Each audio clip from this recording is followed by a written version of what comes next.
ब्रह्ममुरारिसुरार्चितलिङ्गं निर्मलभासितशोभितलिङ्गं जन्मज दुःखविनाशकलिङ्गं तत्प्रणमामि सदा शिवलिङ्गम्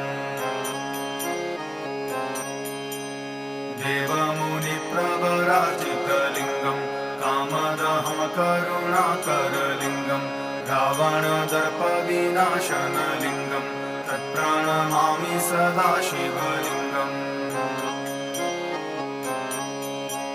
सर्वसुगन्धिसुलेपितलिङ्गं बुद्धिविवर्धनकारणलिङ्गं सिद्धसुरासुरवन्दितलिङ्गं तत्प्रणमामि सदा शिवलिङ्गम्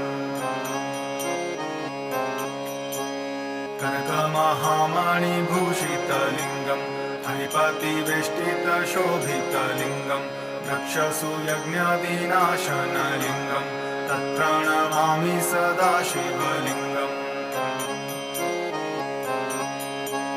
कुङ्कुमचन्दनलेपितलिङ्गं पङ्कजहारसुशोभितलिङ्गं सच्चित्पापविनाशनलिङ्गं तत्प्रणमामि सदा शिवलिङ्गम्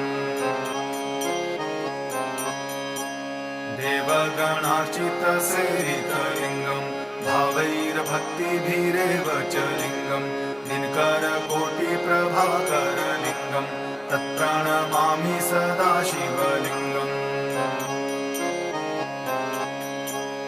अष्टदलोपरिवेष्टितलिङ्गं सर्वसमुद्भवकारणलिङ्गम् अष्टदरिद्रविनाशितलिङ्गं तत्प्रणमामि सदा शिवलिङ्गम् सुरगुरुसुरवरपूजितलिङ्गं सुरवनपुष्पसदार्चितलिङ्गं परात्परं परमात्मकलिङ्गं तत्प्रणमामि सदा शिवलिङ्गम् लिङ्गाष्टकमिदं पुण्यं यः पठेत् शिवसन्निधौ शिवलोकमवाप्नोति शिवेन सह मोदते।